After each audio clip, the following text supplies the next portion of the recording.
involves. In fact, he recently took up the matter of the contract that was given to yes, I think it's Ascent Digital Solutions that was given to Ascent Digital Solutions, mentioned the World Bank contract documents for a World Bank contract. But the Minister of Communication has gone silent and is asking for a contract that she herself said existed. Now he has a new one. It's called the kitchen scandal. Honorable, thank you very much for your time, and good morning to you. Good morning. How are you doing? I am well, and I hope you are too. Yes, I am. Except that the kitchen is getting very, very hot. When they say the kitchen is getting hot for you, hot for us, hot for who? Hot for the family. You know, the kitchen cabinet is political terminology that stands for people without official capacity. They don't have any mandate. It's like a shadowy version of the cabinet. As for the cabinet, everybody knows these are the ministers of state, either for finance or energy or education or health or attorney general. So they are known.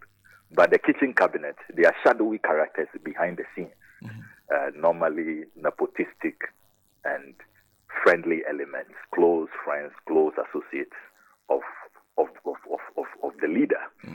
So that kitchen cabinet must be boiling at this moment, and we are not done exposing their modus operandi. You know, for a long time, Ghanaians have been really looking for an insight into how the kitchen cabinet operates, because every now and then you hear about their role.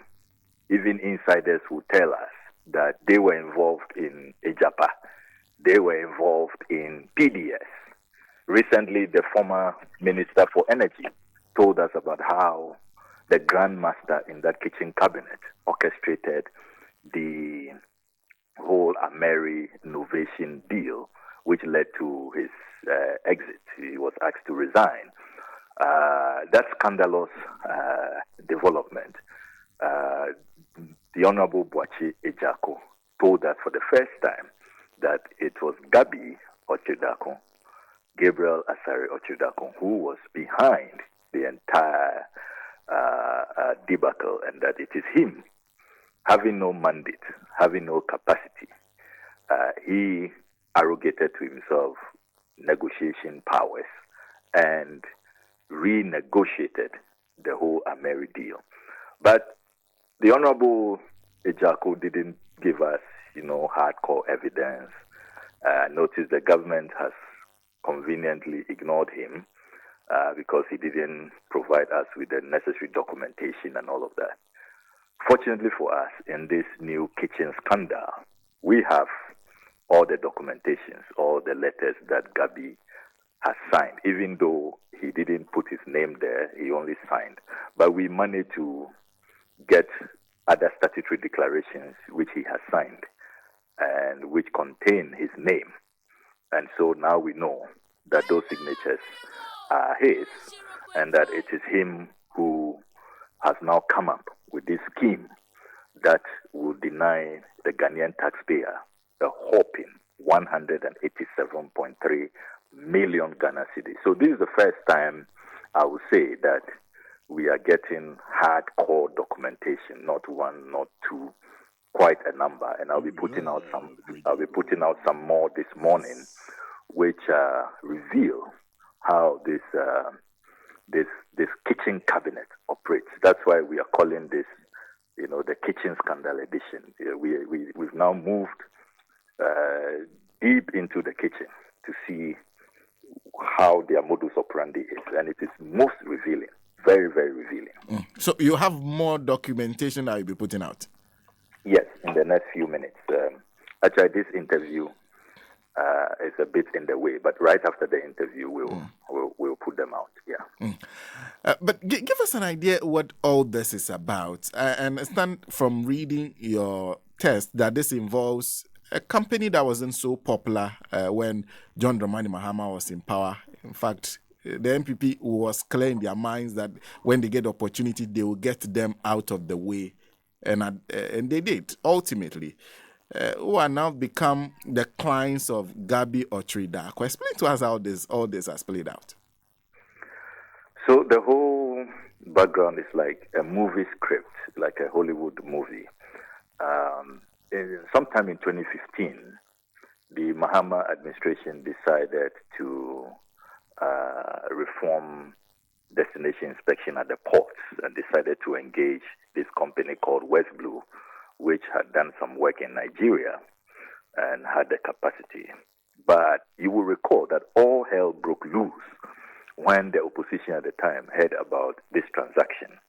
Indeed, the opposition MPs held a press conference and threatened brimstone and fire.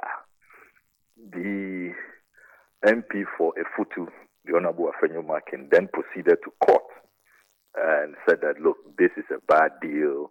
There's no value for money. It's being sole source.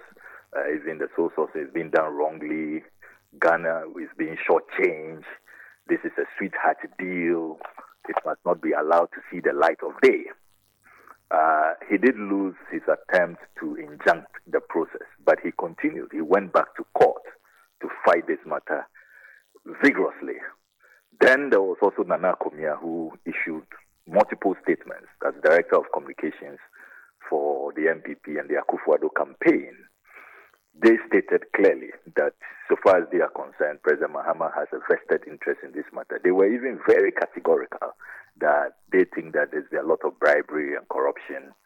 And they listed this as the first cardinal corruption sin of President Mahama.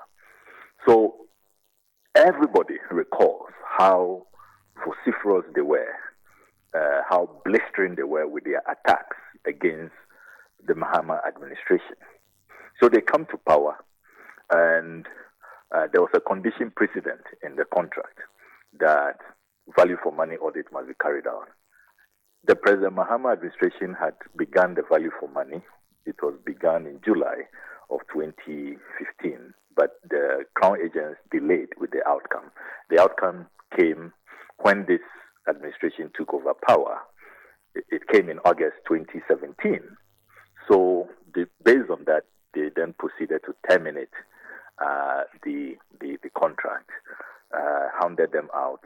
Westblue, even at a point, was forced to sell the company to a Dubai-based entity. So everybody thought that this matter, is done and dusted with. The MPP has achieved their aim. But unknown to everybody, unknown to even MPP members, the kitchen cabinet was plotting probably the betrayal of the decade. And they teamed up.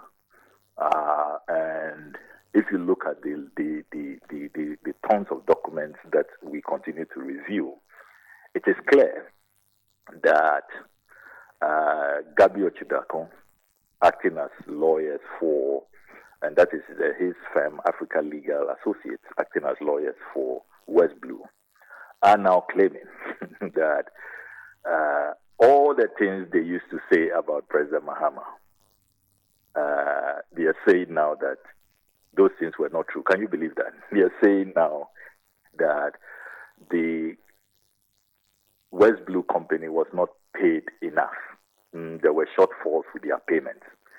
They are also saying that Westblue has done so much work, they haven't received the right value of payment for what they have done. And interestingly, they have computed all of that just on their own, without the input of finance, without the input of the GRA, which is the executing entity, the Ghana Revenue Authority. They on their own, Gabby and his newfound friends, are saying that we, the Ghanaian people, owe them 187.3 million Ghana cedis. Can you believe that? I mean, 187 million is more than 3 times the Woyome matter we made so much noise about. It's more than the entire budget of and so many ministries. Ministry of Information, Ministry of Creative Arts and Tourism, Ministry of Chieftaincy, Ministry of Parliamentary Affairs, you name them. I mean, so many institutions, from NCC, SHRAJ, Office of Special Prosecutor, none of them, their budget, if you put their budgets together, it doesn't come to this figure. So we are talking about a huge, about $17 million That's what we are talking about. 187.3 million Ghana cedis. A very colossal amount. And surprisingly, you have the Attorney General, who is supposed to be government's principal legal advisor, pandering to the whims and caprice of Gabby.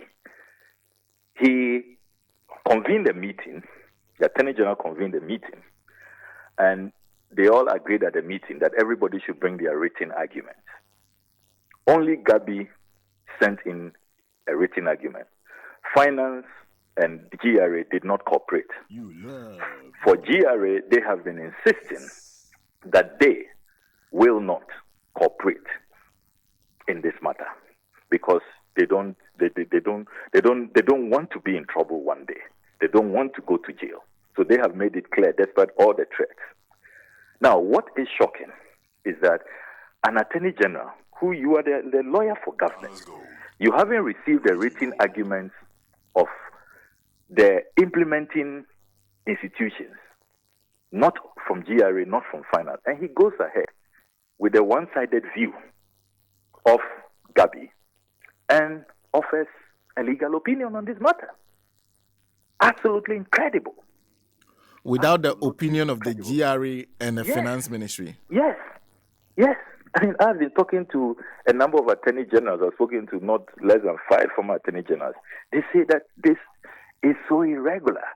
They've never seen anything like this. They would never have done anything like this. But your suggestion is also that the GRA and finance ministry have refused to be compliant or engage in any further discussions on that. If they are not coming forth with their opinion, then couldn't the Attorney General have gone ahead with what he has? He couldn't have. So what you do is that you escalate this matter to your boss. Go and discuss it at cabinet. And let there be a cabinet decision. None of that was done. None of that. Because you see, this is public money. You serve us. You are not, Ghana is not for dummy. It's not his private entity. It is our country, it's our money. Sovereignty resides in the people. And you see, what is even more shocking is that all these claims that are being made for the 187 million, not once has there been any communication from the GRA on this matter. They are the experts in the field. They know about these matters. They set up an independent audit committee. And the audit committee looked at all the matters and said that Westblue has been paid what they deserve. So where from these new claims? Where from all these fresh claims? So I can tell you that GRA officials are very, very, very angry. And you see, what worries them now is that in the midst of all of the things going on, the former chief director at the Ministry of Finance has been pushed out. Mr. Patrick Nomo has been pushed out. A new chief director has been brought, Eva Mens. And this chief director has been forwarding Gabby's letters, Gabby's threats, Gabby's ultimatum to them, to the GRA, piling pressure on the GRA. And the latest ultimatum is a 6-week ultimatum. Interestingly, that ultimatum was written the same month, May this year, the same month Ghana's IMF first tranche bailout money arrived. The $603 million which arrived in May. That same month is when this letter was written. Interesting coincidence. So the GRA officials are saying that, look, with what is going on, the high stakes, the way people are losing their jobs, and the pressure being mounted, if this matter does not become a matter of national debate, so that all those who are hiding in the kitchen and cooking these matters, if they are not exposed, they will have to then be compelled to pay these monies. And one day, when there is judgment, they will suffer for it. So this really, in summary, is what this scandal is about. You may want to use Justice Doche's terminology create, loot, and share. This is the classic one, except that we know that under this government, it's not create, loot, and share, but it's create, loot, and keep under beds and other places, as we have seen in the Cecilia Dapa scandal. So this is what is going on. 187 million Ghana cedis. And we are serving notice that the President of the Republic must intervene. He must call his family members to order. We are not going to accept the payment of this money. And we want him to instruct his cousin, the grandmaster in the kitchen cabinet, to back off. Look, we have had enough of the wastage. Look at the state of this economy. Look at the crisis we face. See how many secondary schools we have students protesting in those schools that they cannot be fed. They don't like the quality of food. School feeding caterers are not being paid. Food suppliers are not being paid. Contractors are owed. I mean, you have all these liabilities. You keep borrowing. See where our national debt is now. In excess of 570 billion. And all we see is a regime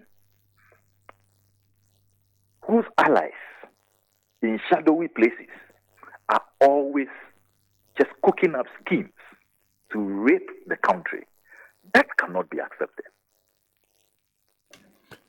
And let me go back to what you said about the GRA, because in all this, the GRA is the party that ultimately contracted Westblue, I believe. Yes. You say that as far as the GRA is concerned, they don't owe Westblue a penny. No. And let me use your platform to salute those patriots at the GRA. I can reveal to you this morning that my whistleblowers and the team I'm working with, these are patriots in very high places within the GRA, and they have to be commended. They have stood their grounds for more than a year, and when this 6 weeks ultimatum came, it became clear to them that they have to really go all out and make sure that they protect the public purse. So I want to salute the GRA. Look, in this whole matter, the GRA must be celebrated. I don't want anybody to think that I deserve any commendation. I don't. I mean, this matter is a GRA that we must celebrate. As for me, I'm only a conduit working in the national interest so that we protect the public purse, so that scarce taxes are preserved. So I must insist that all praise, all commendation must go to the GRA. They have been strong on this matter. They have been formidable. And I pray that they all keep their jobs. I pray that what happened to the chief director, the former chief director at the Ministry of Finance, that's not happening to them. Fortunately, there are so many of them at the top, and I don't think that they can sack all of them. But they have been phenomenal. They are the real heroes in this matter. There's also a point in your write-up where you talk about the involvement of Isana Nankoma. Yes, that is true, and this is a very important observation you have raised. So, Nkrumah was the previous lawyer for Westblue, and it is clear that by the letters he wrote, it's very, very clear when you read those letters, that Nkrumah was clear in his mind that this whole Westblue matter, once there was a condition precedent, that if there is a value for money audit, and the value for money audit does not confirm that there is value for money, does not guarantee value for money, the contract will be ineffective. The contract will cannot be sustained, cannot be valid. And that is the view that Nkrumah took. And very, very interesting. Everybody knows the relationship of Nkrumah with this government and with this MPP party. And that is the position he took, which many lawyers and experts who have reviewed the documents I have put out say that AC's position is sound. But shockingly, The Attorney General is not looking at that at all. He doesn't want to have any of that. Gabby is not having any of that. And they have departed from AC's position, and they are now issuing these one-sided, very lopsided legal opinions. And you see, what is very troubling is that with this legal opinion that Ghana's Attorney General has written, it has put us in a very precarious situation. If Westblue and Gabby go to court with that legal opinion, we are doomed. Unless you have an activist judge who says that, look, I'm going to go beyond what this Attorney General has written. I'm going to really look into the matters. And you know that we are not always fortunate to have these situations, and these judges. But all the analysts who have looked at the documents have put out say that, look, Ghana is doomed. By virtue of the AG's legal opinion, he's virtually committed us. He has strengthened the hand of Gabby and his clients, his collaborators, and undermined the position of Ghana. So we are doomed. That is the danger in this whole matter.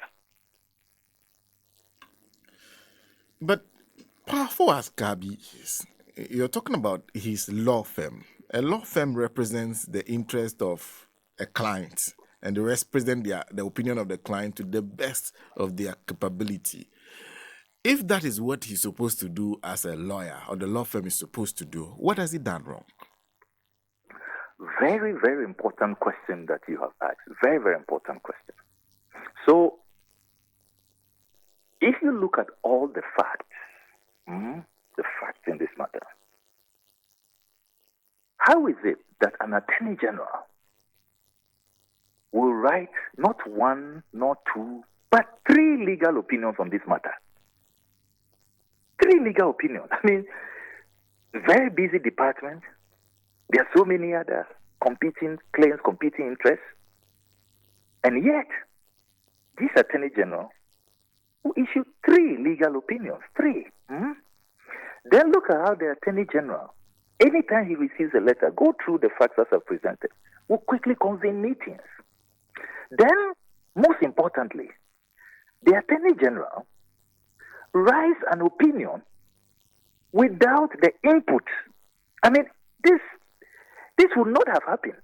You think that if it was any other lawyer on the other side, the Attorney General would have acted this way so keenly, so swiftly, and then would be issuing legal opinions just on the say-so of this lawyer. So you have to go beyond the surface. It's not just a matter of, but he's a lawyer, he's representing his clients, he's only saying what his clients have told him, which he believes to be true. No, go beyond. Pierce the veil, look at the circumstance, look at the full facts. And you realize that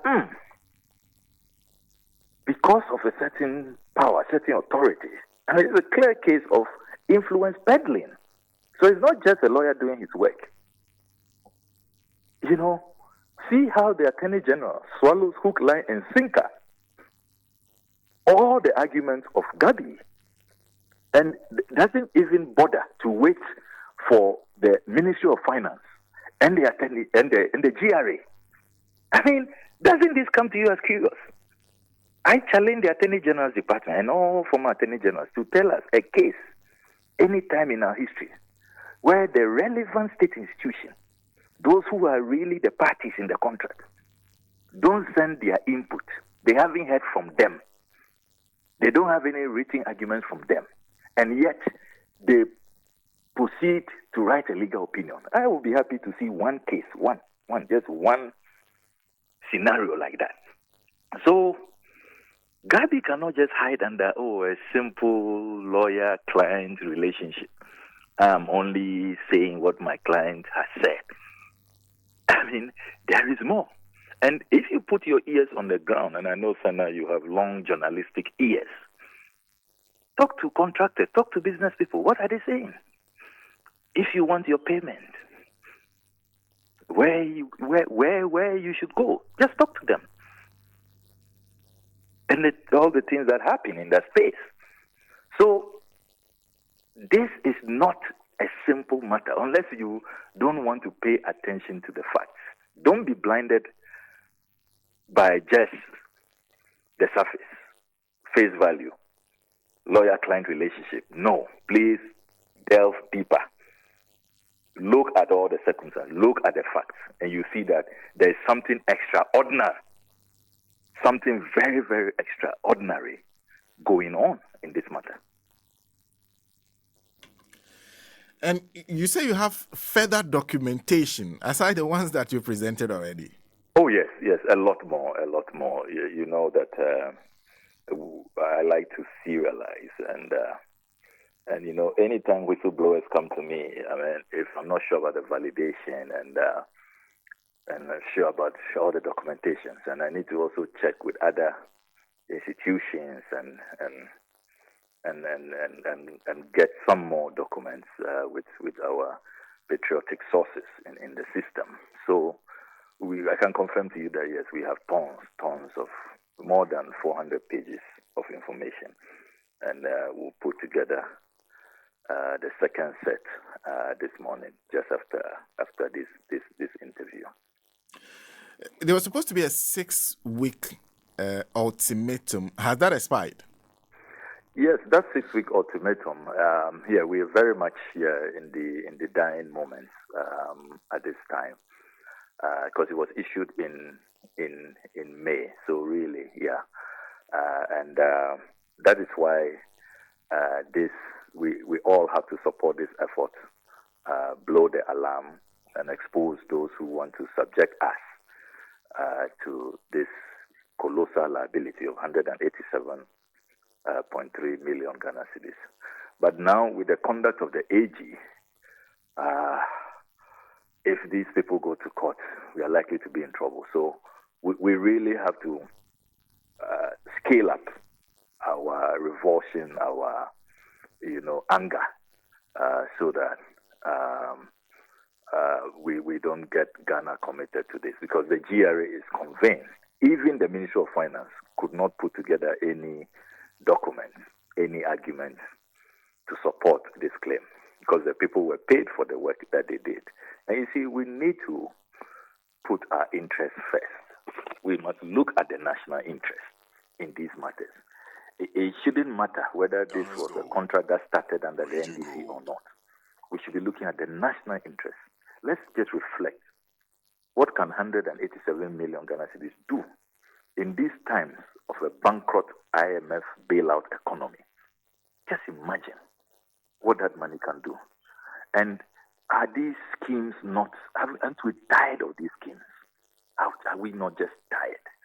Last time it was the Japan, it was PDS, then Ameri. And there are so many in the pipeline, which I'll be revealing over the period. Are we not tired? We should be fed up so that we can save money for the things that matter. As we speak, this is a government that says it cannot pay the NAPCO people who it laid off. Cannot pay them, doesn't have money to pay them. Imagine what this money can do. Less than half of this money will pay all these NAPCO people who have worked. It's not that they didn't do work. They are owed money. Government says they don't have money. Look at all the areas in the system. So that is what this is about. It's about the national interest. It's enough of the personal interest. Enough of, the interest of fat cats, of big business, teaming up and milking the system dry. I think we can't continue like that. Let's put the interest of our country ahead of all parochial interests. I want to conclude by asking you what you're learning as a legislator from going through this document about how this government operates. Very frightening learning points. Very, very frightening. I am seeing that there are a lot of forces behind the scenes. They are not accountable. They cannot be dragged to parliament. Nobody has voted for them. They don't have any official position. And I'm beginning to realize that That statement that President Akufo-Addo made, and he was cheered on when he made that statement. People thought it was such a wise statement when he said he has told his team members that if you want to make money, don't come and serve in my government. Go to the private sector. Unknown to us, it's now dawned on me after going through all these documents that it's even more dangerous when he tells his team members go to the private sector. Because they go to the private sector, they are not accountable. You can't hold them to parliament. They can't be forced to appear before any parliamentary committee. They are not accountable to anybody. They are behind the scenes, shadowy, in the dark, under the guise of being the private sector. But they wield the power. They are the ones controlling matters. And those who actually have the authority and all of that, who are the ministers, appear to be at their mercy, at their whim and caprice. Look, we would have been better off if all of them, those who are interested in public funds, who are interested in becoming rich, would have been better off if they all came into the space so that we can put the spotlight on them, so that we can hold them accountable. So this Akufo-Addo, I mean, we all thought at the time that he meant well, that the people are going to the private sector to do genuine business. We didn't know that they were rather going into the private sector to go and pull strings, to go and peddle influence, to go and be the ones who will actually call the shots. And when you catch them, how are you going to deal with them? If Gabby was a minister, by now he would be summoned. I'll have filed a petition for a motion or an urgent question. We can deal with him in parliament. He's a private person. So very, very interesting lessons. And it shows how sophisticated, the cabal is, how complex their plot is. So let's reflect again on that statement, oh, I've told my team and those who want to make money, go to the private sector. And then people are applauding, forgetting that it's the same taxes that they are going to find schemes to really loot. And then as for that, you cannot even hold them accountable. On this day, I wish that some of these actors in the kitchen cabinet were public officials. At least for Ken, say whatever you want, but he's had his grillings, he's had his time on the battlefield, at probes, at various, parliamentary inquiries, questioning, and all of that. And that was the matter I was coming to, because you can take Gabby out, whose name you have mentioned. Aside him, you're talking about an attorney general who is virtually buckling to everything he says.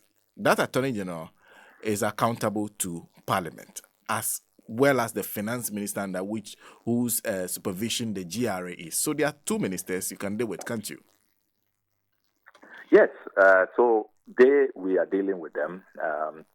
The challenge we have is that Parliament is rising just tomorrow, but I've spoken with the leadership of the Finance Committee, and they will be hauling them during the break. They are going to be working to pursue these matters. I've made copies of the documents available to the leadership of the Finance Committee. So for those two, I have no problems at all. That they are going to have their day of accountability very, very soon. But the shadowy characters, so-called private actors, that's going to be a bit more difficult to get them. But we will get them. Once the will is there, there will be the way. But I'm just raising this whole concept of the president, which people thought was such, a brilliant idea, that really it's about what they are going to do in the private sector. If these are the schemes that they are going to plot, then we are better off they being in the public space so we can really keep an eye on them. Honorable, we'll be looking forward to what you'll be sharing further today. Thank you. Thank you very much for speaking to us. Always welcome, sir. Take care. You too. Honorable Sammy Okudzeto Ablakwa, one thing he does is that when he says that there is something, he goes the extra length to